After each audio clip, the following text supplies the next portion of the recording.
prossigo aqui, vamos iniciar nossa escola bíblica dominical,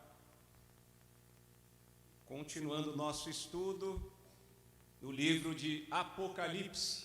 E eu peço que você fique de pé em reverência à palavra de Deus e abra a sua Bíblia em Apocalipse capítulo 12. Hoje nós vamos estudar o capítulo 12 do livro de Apocalipse.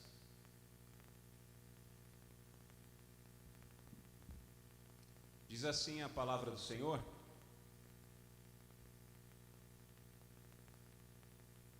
apareceu no céu um sinal extraordinário, uma mulher vestida do sol com a lua debaixo dos seus pés e uma coroa de 12 estrelas sobre a cabeça. Ela estava grávida e gritava de dor, pois estava para dar à luz. Então apareceu no céu outro sinal, um enorme dragão vermelho, com 7 cabeças e 10 chifres, tendo sobre as cabeças 7 coroas. Sua cauda arrastou consigo 1/3 das estrelas do céu, lançando-as na terra. O dragão colocou-se diante da mulher que estava para dar à luz, para devorar o seu filho no momento em que nascesse. Ela deu à luz um filho, um homem, que governará todas as nações com cetro de ferro. Seu filho foi arrebatado para junto de Deus e de seu trono. A mulher fugiu para o deserto, para o lugar que lhe havia sido preparado por Deus, para que ali a sustentassem durante 1260 dias. Houve então uma guerra nos céus. Miguel e seus anjos lutaram contra o dragão, e o dragão e os seus anjos revidaram. Mas estes não foram suficientemente fortes, e assim perderam seu lugar nos céus. O grande dragão foi lançado fora. Ele é a antiga serpente, chamada Diabo ou Satanás, que engana o mundo todo. Ele e os seus anjos foram lançados à terra. Então ouvi uma forte voz dos céus que dizia: agora veio a salvação, o poder e o reino do nosso Deus e a autoridade do seu Cristo, pois fora lançado fora o acusador dos nossos irmãos, que os acusa diante do nosso Deus dia e noite. Eles o venceram pelo sangue do Cordeiro e pela palavra do testemunho que deram diante da morte. Não amaram a própria vida. Portanto, celebrem-no, ó céus, e os que neles habitam. Mas ai da terra e do mar, pois o diabo desceu até vocês. Ele está cheio de fúria, pois sabe que lhe resta pouco tempo. Quando o dragão foi lançado à terra, começou a perseguir a mulher que dera à luz o menino. Foram dadas à mulher as 2 asas de grande águia, para que ela pudesse voar para o lugar que lhe havia sido preparado no deserto, onde seria sustentada durante um tempo, tempos e meio tempo, fora do alcance da serpente. Então a serpente fez jorrar da sua boca água como um rio, para alcançar a mulher e arrastá-la com a correnteza. A terra, porém, ajudou a mulher, abrindo a boca e engolindo o rio que o dragão fizera jorrar da sua boca. O dragão irou-se contra a mulher e saiu para guerrear contra o restante da sua descendência, os que obedecem aos mandamentos de Deus e se mantêm fiéis ao testemunho de Jesus. Então o dragão se pôs em pé na areia do mar. Amado Deus e querido Pai, ilumina nossas mentes e nos dê discernimento da Tua palavra, Senhor. Fala conosco, nos ensine, Senhor, tudo a respeito da Tua vontade por meio desse texto que acabamos de ler, e que tudo venha redundar na glória do Senhor, em nome de Jesus. Amém. Você pode se assentar? Continuamos então nosso estudo sobre o livro de Apocalipse. Talvez o capítulo 12 seja um dos mais polêmicos, sobretudo diante da identidade de uma das personagens que nós temos aqui no capítulo 12. Nós temos 3 personagens principais aqui no capítulo 12 de Apocalipse. Uma mulher vestida do sol, com a lua sob os seus pés e na sua cabeça uma coroa de 12 estrelas. Certamente esse talvez seja o alvo da maior polêmica. Não há unanimidade sobre a identidade desta mulher. Nós temos também a figura do grande dragão vermelho.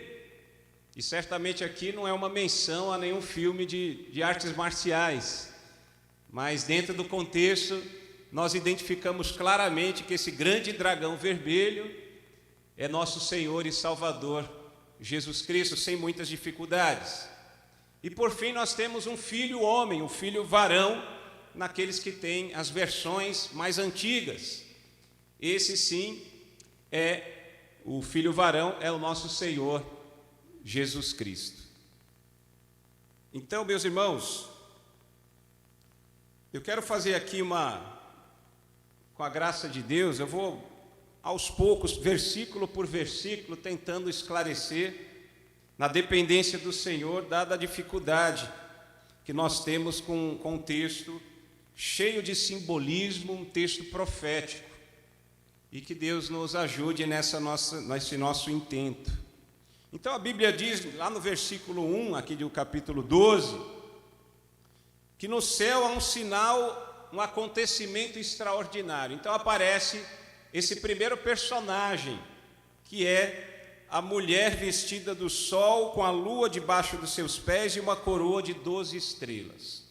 Não sei se você se recorda do texto de Gênesis 39, 7, quando José do Egito, ele conta os seus sonhos e mostra seus pais, Jacó e Raquel, como o sol e a lua, respectivamente, e seus irmãos como as estrelas.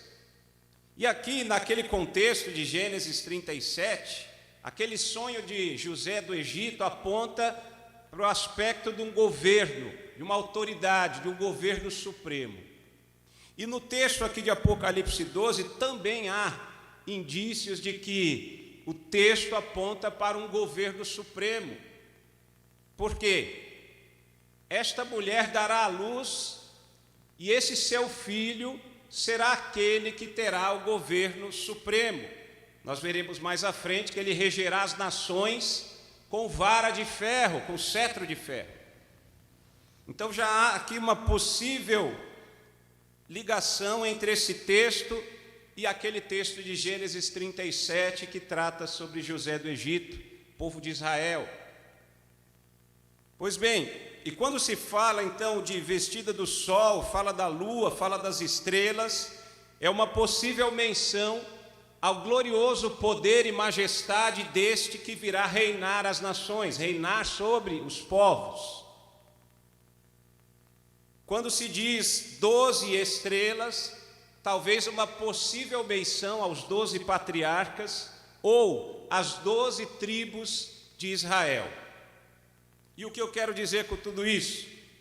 A identidade desta mulher possivelmente esteja ligada não a Maria, mãe de Jesus, como que era o ensino da Igreja Católica Apostólica Romana. Embora fale aqui que ela deu à luz um filho, fugiu ao deserto, que haja, de certa forma, uma ligação com essa personagem bíblica, mas, embora Maria também esteja inserida no contexto de Israel, o povo de Deus da terra, mas eu quero crer que aqui esta mulher vestida do sol não seja Maria, mãe de Jesus, porque nós deixaríamos de considerar todo o simbolismo profético desse texto. Não sendo Maria, mãe de Jesus, há uma outra alternativa. Muitos estudiosos defendem que esta mulher vestida do sol é a igreja.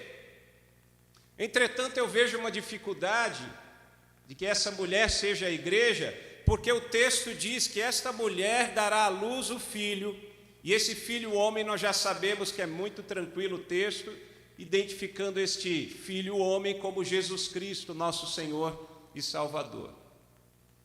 Mas nós entendemos que não é a igreja que vai dar origem a Jesus Cristo, mas ao contrário, o Senhor Jesus Cristo é quem será o fundamento, quiçá o fundador da igreja. A igreja que vai nascer, pelo menos na interpretação que faço, vai nascer ali em Atos 2, no dia de Pentecostes, com a descida do Espírito Santo, o derramamento do Espírito Santo. E aqui nós já entramos, eu não quero escapar disso, não quero fugir da polêmica, porque há pessoas, há irmãos que defendem que a igreja sempre existiu desde Adão, e que a igreja é igual o Israel. A igreja é o Israel espiritual. Eu quero defender e partir do pressuposto, e eu não estou falando em outras línguas, não são línguas estranhas, mas eu quero partir do pressuposto de uma interpretação pré-milenista, dispensacionalista, pré-tribulacionista. Que é isso, pastor Júnior? Nos ajude. Falaram que o batista não fala em línguas estranhas. Calma, irmãos, eu quero resumir aqui para facilitar, mas já fica todos esses termos teológicos para que você se aprofunde no estudo.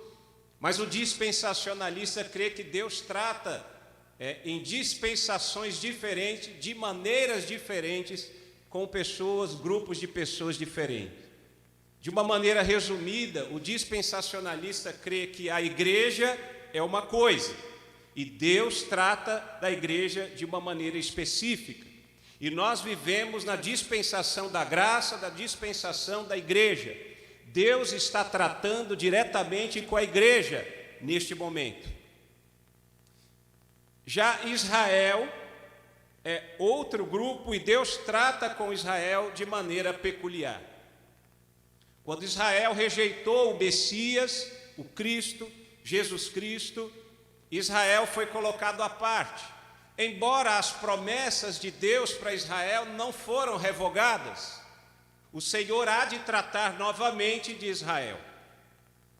E eu adianto que esse texto de Apocalipse 12, nessa visão dispensacionalista, não diz respeito à igreja de Cristo. Diz respeito a um evento futuro, quando Deus voltará a tratar de Israel, o seu povo na terra. Diz respeito ao período tribulacional, aquela semana profética, a 70ª semana de Daniel, conforme Daniel 9. Nessa semana a igreja, essa semana profética, o período tribulacional, a tribulação, a igreja não mais estará na terra. A igreja estará com o Senhor nos ares. Ela já foi ao encontro do Senhor nos ares, conforme 1 Tessalonicenses 4.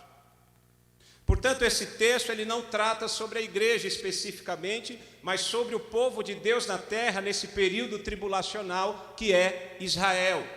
Israel hoje que rejeitou, desde aquele momento que Jesus veio em seu ministério terreno, rejeitou Jesus como Messias, o Cristo, mas que em um momento, quando a igreja for arrebatada, e aí será iniciado esse período tribulacional, o Senhor despertará o povo de Israel, e serão eles que pregarão o evangelho do reino aqui na terra. Portanto, eu quero crer que esta mulher, vestida do sol, com a lua debaixo dos seus pés, e uma coroa de 12 estrelas, no contexto, diz respeito ou representa Israel. E de uma certa forma, Jesus Cristo, esse filho homem que diz aqui no texto, ele nasceu de Israel, porque Maria, mãe de Jesus, era israelita. Tudo bem, irmãos? E a Bíblia diz que essa mulher, Israel, estava grávida e gritava de dor, pois estava para dar à luz.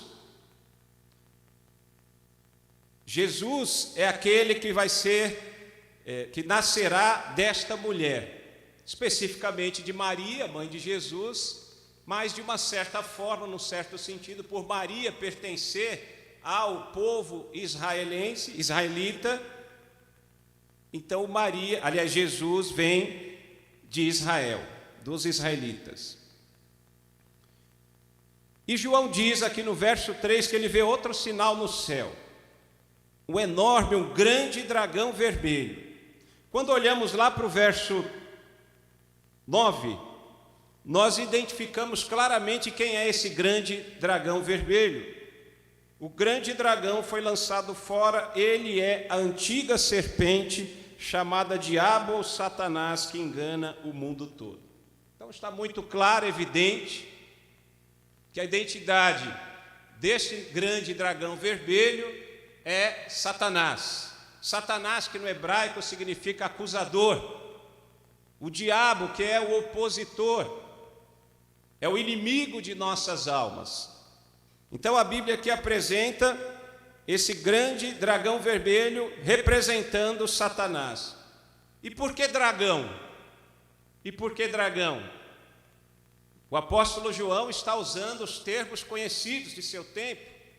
E na antiguidade era muito comum a menção ao dragão, tanto no costume cananeu e também egípcio, ou dragão ou crocodilo, dependendo da sua tradução, aparece lá Leviatã, e assim por diante. Então, dentro daquele contexto, ele se lembrava desse ser grande, poderoso e cruel. Portanto, talvez aqui dragão seja uma menção à crueldade, à perversidade de Satanás, à crueldade do diabo. E quando faz menção que esse dragão era vermelho, possivelmente é uma menção à cor do sangue. E assim no texto, no contexto, Satanás é cruel, perverso e sanguinário. Ele é homicida, como diz lá no Evangelho de João, assassino. E tenho certeza que nesse contexto, sobretudo quando for Satanás e seus anjos maus expulsos definitivamente das regiões celestiais, porque nos dias de hoje eles ainda têm acesso às regiões celestiais, a fúria de Satanás será muito grande. A fúria de Satanás será grandiosa. E é por isso que é esse enorme ou grande dragão vermelho. 7 cabeças, há autores que falam aqui sobre... O 7 é o número, na numerologia bíblica, da plenitude. Eu não quero crer aqui que cabeça é a ideia de sabedoria, e Satanás teria plena sabedoria. Mas certamente diz respeito à plenitude de habilidade, de inteligência, de sagacidade, que são características do inimigo de nossas almas. Aqui diz também que tem 10 chifres. Há estudiosos que dizem que esses 10 chifres representam 10 reinos, que seriam a base do império do anticristo, do império romano restaurado, numa nova ordem mundial, num governo único mundial, que será estabelecido por ocasião desse período tribulacional.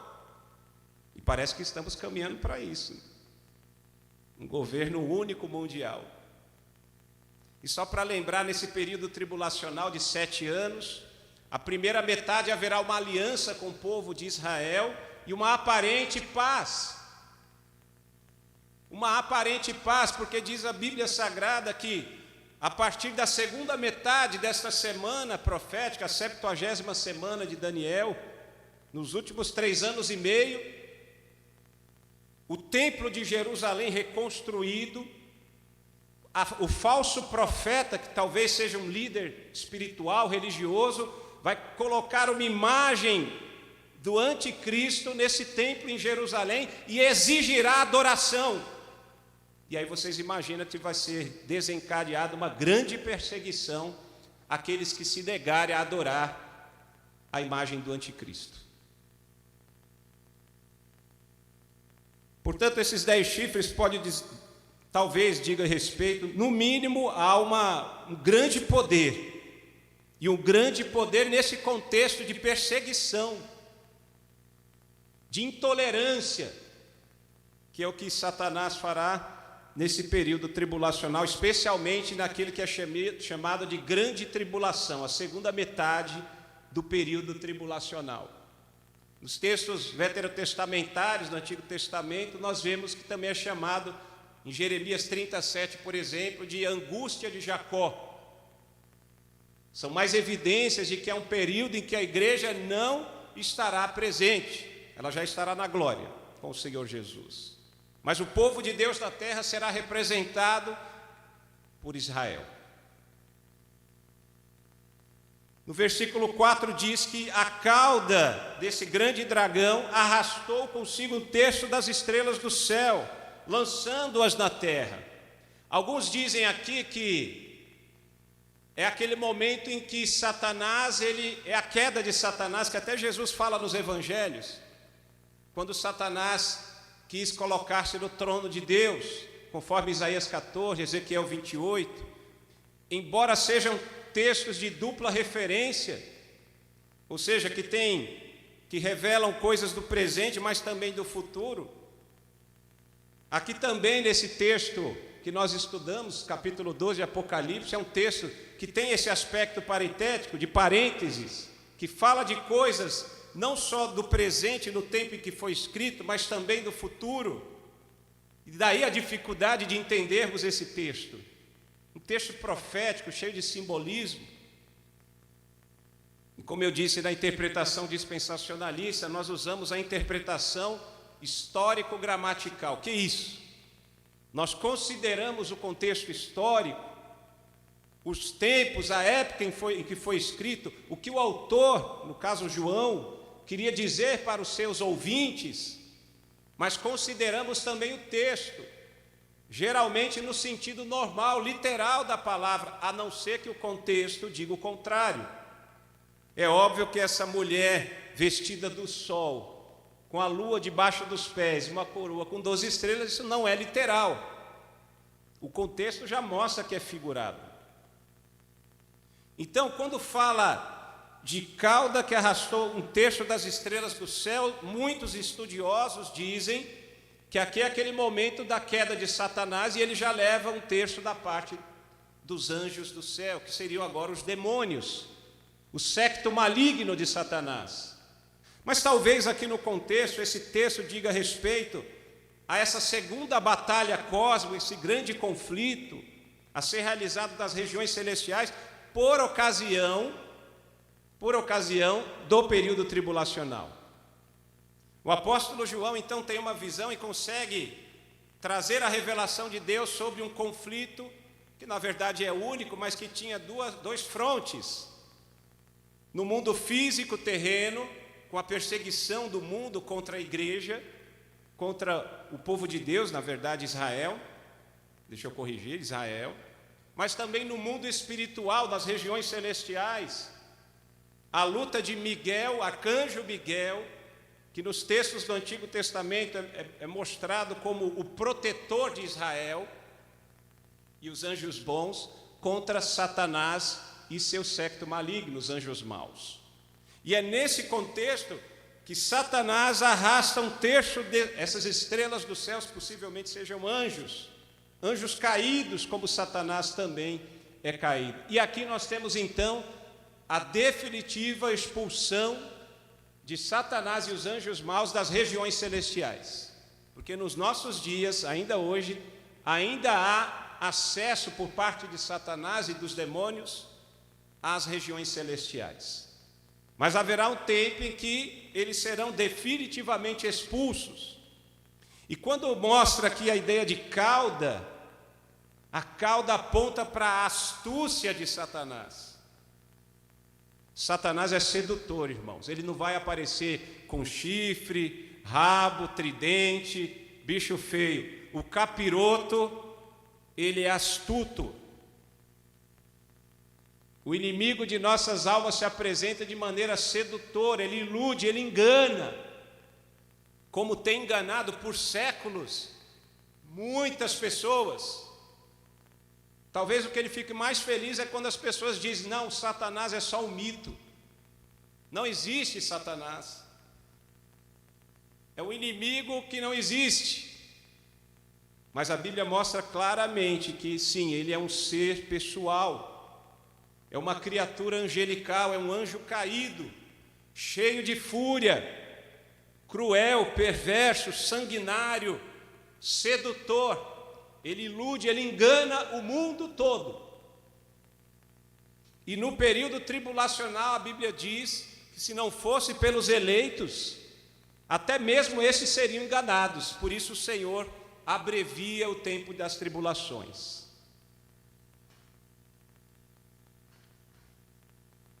O dragão colocou-se diante da mulher, segunda parte do versículo 4, que estava para dar à luz, para devorar o seu filho no momento em que nascesse. Satanás sempre procurou impedir que Jesus Cristo fosse até a cruz do Calvário.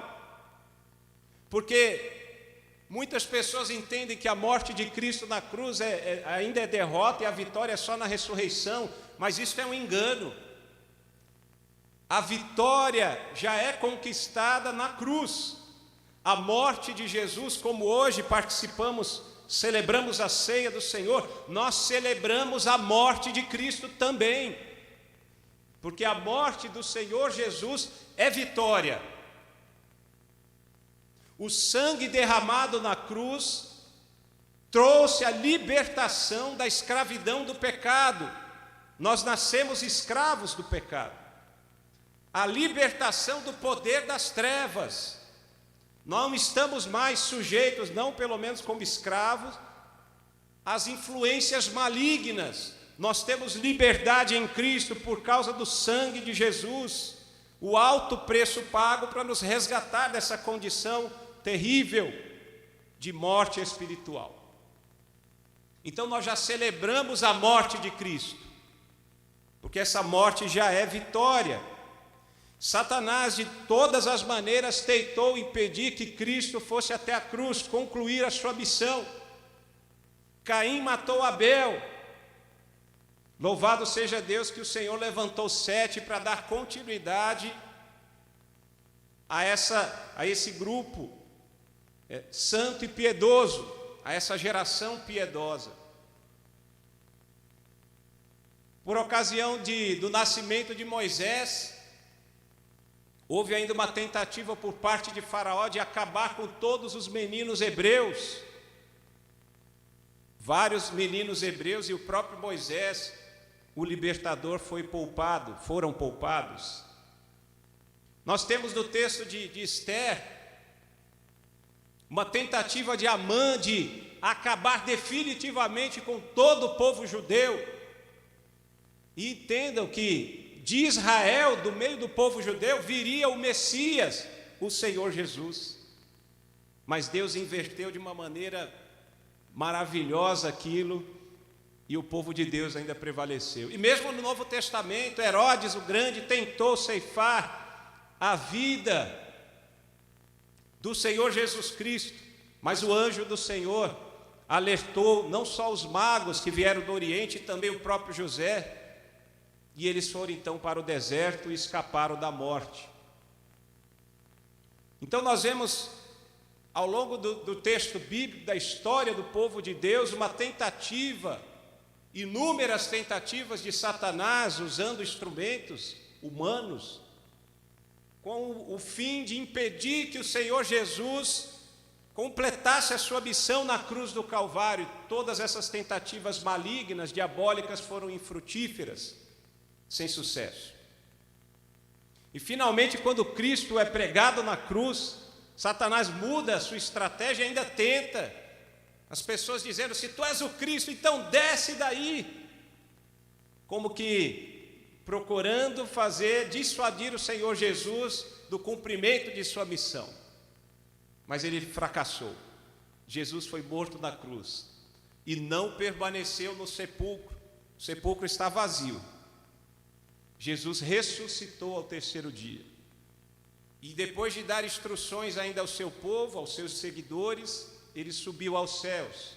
E ele voltará para buscar a sua igreja.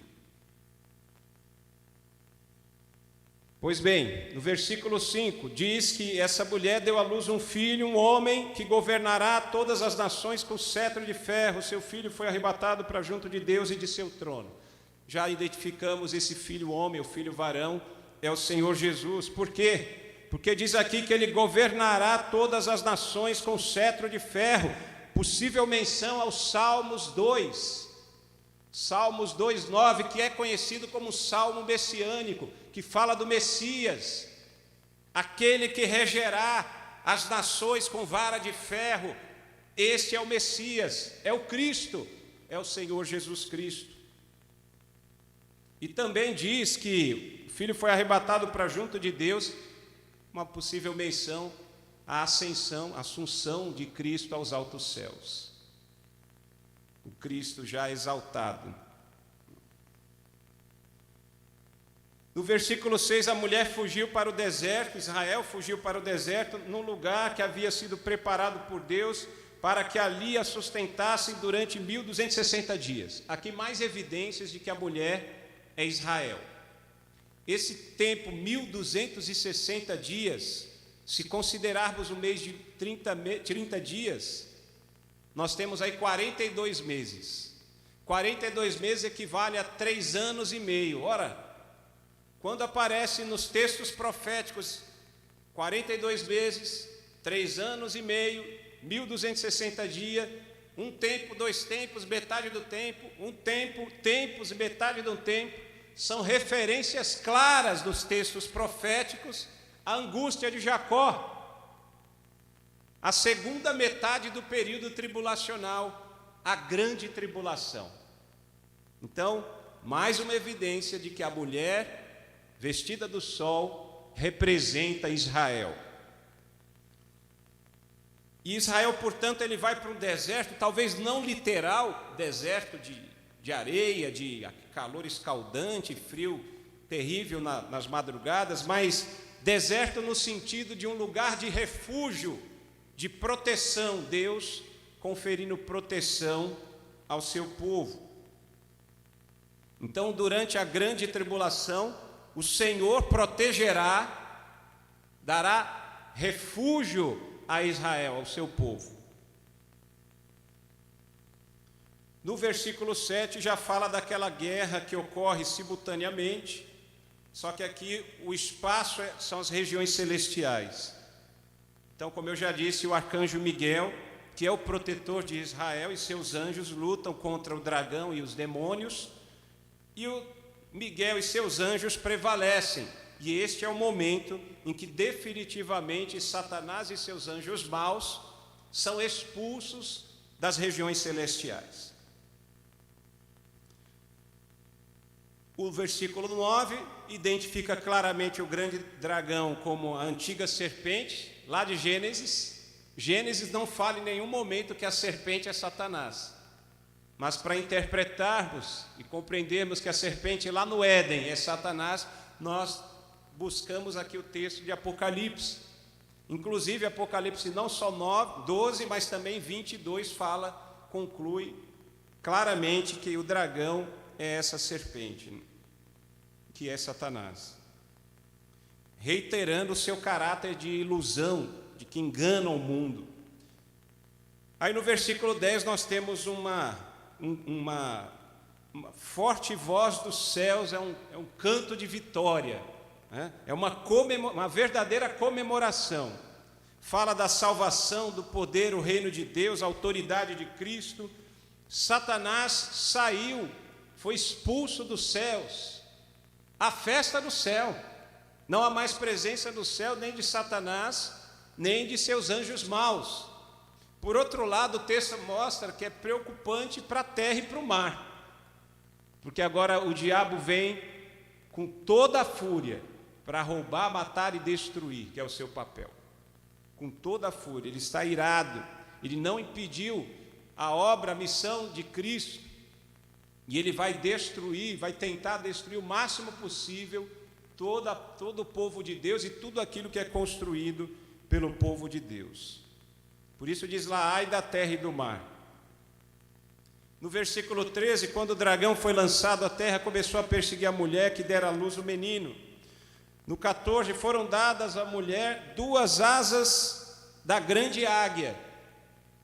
Possivelmente aqui a ideia de uma fuga rápida, né? A fuga de Israel para que não sofra as consequências da fúria, da ira de Satanás nesse momento de perseguição. E essa fuga rápida com destino ao deserto, um lugar de refúgio e proteção do Senhor.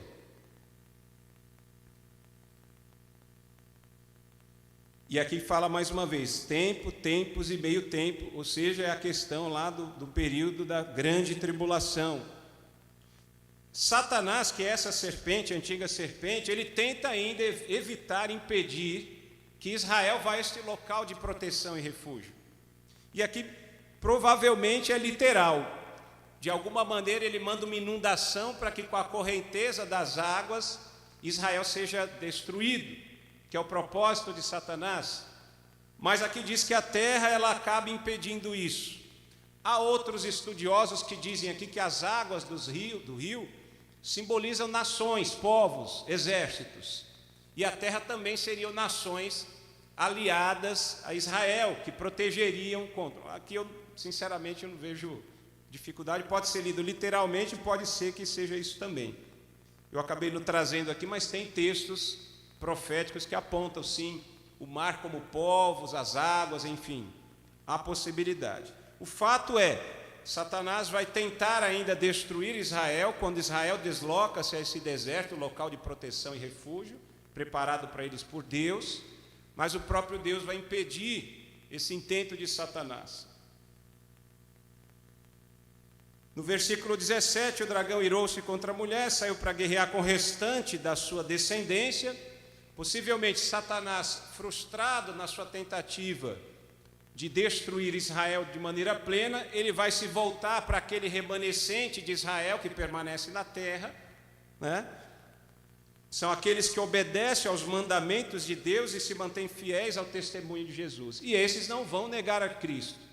Eles vão permanecer fiéis, ainda que com sacrifício da própria vida. Mas ainda assim nós vemos a mão de Deus, porque no versículo 18 diz que o dragão se pôs em pé na areia do mar, uma possível menção à impotência de Satanás.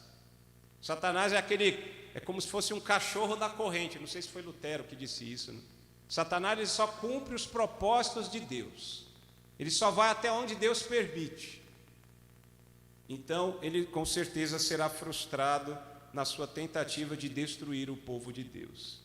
Eu encerro então, irmãos, fazendo duas menções importantes aqui. A primeira, Deus sempre cuida e protege do seu povo. Ainda que esse texto diga respeito a Israel, veja que Deus, naquele período da grande tribulação, há de preparar um lugar de refúgio, há de socorrer o seu povo, mesmo diante das investidas do inimigo de nossas almas, mesmo diante das investidas do grande dragão vermelho, poderoso, cheio de poder, cheio de perversidade e crueldade, sanguinário, sedutor, que engana e ilude.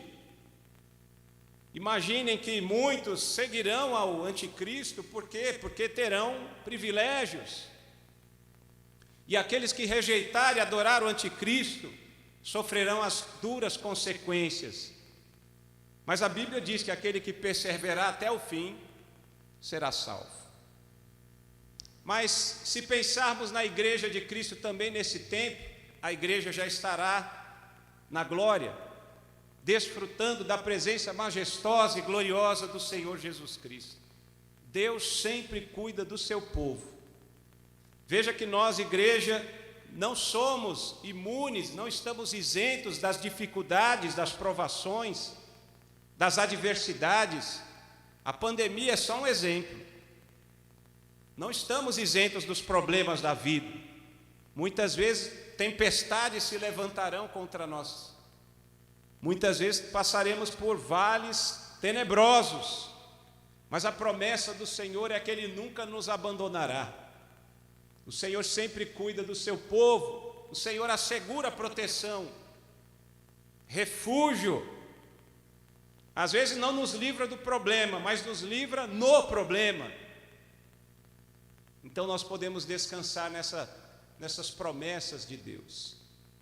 A igreja provavelmente passará pelos pelo prelúdio daquele caminho que está sendo pavimentado para início da grande tribulação, da tribulação, que já é terrível. Mas esse período da grande tribulação que Israel passará, certamente, será um tempo de angústia como nunca houve. Como nunca houve. E um outro aspecto que eu chamo a atenção é sobre o caráter e a identidade do inimigo, o verdadeiro inimigo do povo de Deus. Muitas vezes nós achamos que o inimigo é o homem, é a pessoa que nos faz mal. De fato é um adversário, mas que por vezes é usado com os propósitos malignos de Satanás. O nosso verdadeiro inimigo, a nossa verdadeira luta é contra principados e potestades, não é contra homens. E nós vemos aqui que Satanás, o diabo, ele é astuto, ele é sedutor, ele é perverso, cruel, ele é homicida. E de fato ele vem para roubar, matar e destruir. E portanto devemos, como povo de Deus, como igreja de Cristo, estar em estado de alerta, vigilantes, certos de que o nosso inimigo ele não dorme, ele não tira descanso nem férias, o tempo inteiro ele procura brechas para nos destruir, para nos afastar da comunhão do Senhor e da comunhão dos santos, da comunhão na igreja. Portanto, conhecendo o nosso inimigo e suas estratégias, o Senhor nos concede graça no poder do Espírito Santo para nos prevenir contra esses ataques malignos. E mesmo que, porventura, aconteça do Senhor permitir que Satanás venha e dê um golpe contundente, enérgico, que venha desgastá-lo, que venha até mexer com a sua fé, balançar a sua fé, não se esqueça que Deus ele continua protegendo e dando refúgio ao seu povo, e que em todas as circunstâncias o nosso Deus ele tem um propósito, por mais difíceis que sejam, momentos de sofrimento e dor. Eu gosto dessa palavra que diz que a disciplina do sofrimento e da dor é uma disciplina difícil, mas todos nós somos submetidos. E se esperarmos no Senhor, temos a certeza da vitória. Que Deus abençoe a cada um, em nome de Jesus. Amém?